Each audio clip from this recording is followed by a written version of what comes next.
This is Scott with Maker37.com, and today I'm going to be talking about crochet hook maintenance.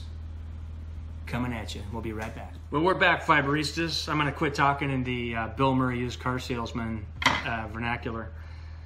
Okay, so today I'm going to talk to you about how to maintain your wood crochet hooks, my hooks, Michael's hooks, bamboo hooks. Bamboo is actually grass, it's not wood, but same thing.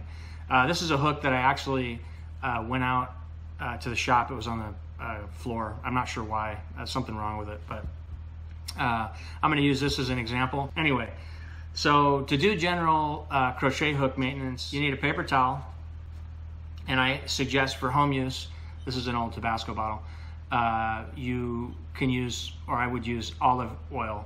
Walnut oil is the best, but I know that it's super expensive and more people are inclined to have olive oil in the house, and it'll work.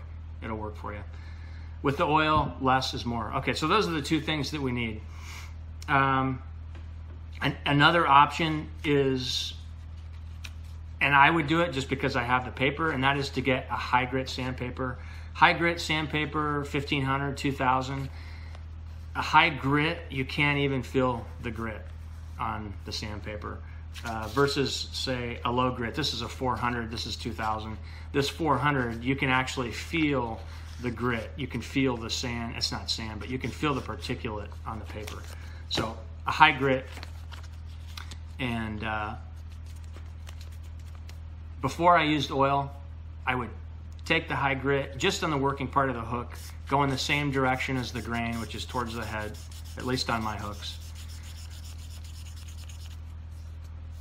Sand symmetrically, lightly. Again, you can skip this step. You don't have to do this. And honestly, initially, you don't necessarily have to go in the same direction, but don't go overboard. You may want to keep one of these handy so you can gauge and make sure you're not making your hook too small. Okay, so I ran some sandpaper over it. This one's already been done, so it already had the goodies on it. I'm going to take my paper towel, and I'm going to get a dime size spot of oil on there. Less is more. Again, less is more, less is more. This is something that you could do every time. You could make it a habitual habit. I really dig doing my woodworking tools, maintaining them. It's zen-like to me. If that's not the case with you, then you don't have to do this every time, for sure. But I'm going to rub the oil on the wood hook. Make sure I get it in all the spots. If you have it, absolutely not necessary, but if you have it, beeswax, symmetrically, I put it on, just run it down a little bit on the head. Less is more. Go back to your oil spot on your paper towel and just burnish that bad baby.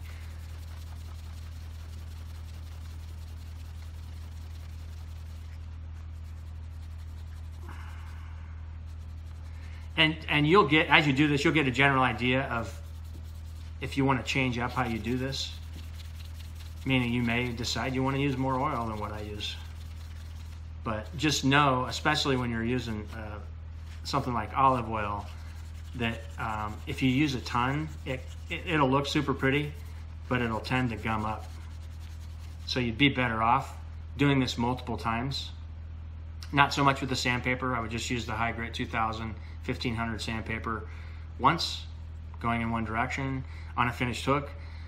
But the dab of oil and the beeswax, especially if the hook is really super rough or hasn't been taken care of in a long time, you can actually do that several times. But what I would do is I would let it dry between each coat. Not 100% necessary, but you'll get a better burnish on the beeswax if you do that. So this hook is really rough. Like I said, it was on the floor, so I don't know that it had even been sanded. So you can just get an idea that it kind of polishes the hook up. This, before I started doing this side looked just like this back end here. I mean, it was literally it had dust all over it. I probably stepped on it a couple times. So that's it. That's general hook maintenance. So what do you need? You need oil and you need a paper towel. That's what you need. What are some nice to haves? It would be nice to have some high grit 1500, 2000 sandpaper. It would be nice to have a small chunk of beeswax. And it would be nice to have a crochet hook gauge. Okay, so if that's all you wanted, you're good to go. That's the end of the hook maintenance portion of the video. Now, let's say you have a hook and you don't like the shape of the head. The tip is splitting your yarn, you don't like the throat, or you want to go down a size. Let's say this looks like about a 5.5, but well, let's see what it is. It might actually not be anything. Yeah, this would end up being an I because it's way too small to be a J. But let's just say this is a J and you want to go down to a 5.5. You could go through the sanding process that I'm going to talk about and just use your gauge as you're sanding to make sure that you're getting down to the size that you want. So, what do you do to reprofile a hook?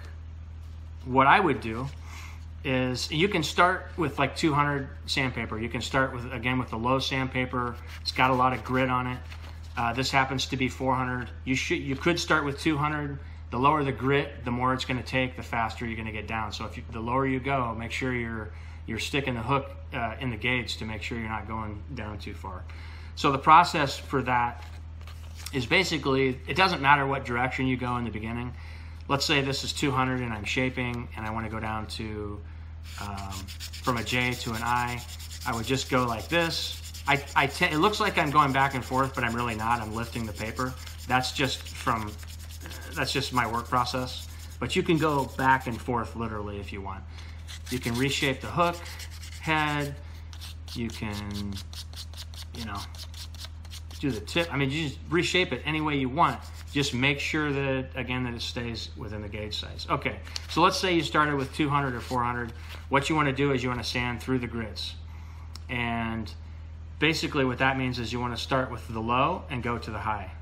So if you start with 200, you want to go like 200, 400, 600, 800, 1,000, 1,200. And how you do that is completely up to you. Just depends on how much smoothness you want on the end of your hook.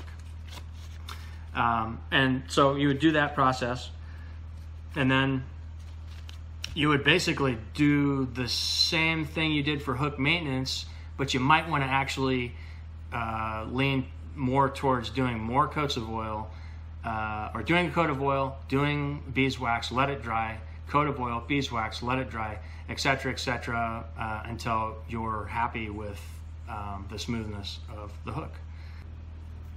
Thank you very much for watching. I'm Scott with Maker37.com. Okay, have a great day. Thanks a bunch for watching.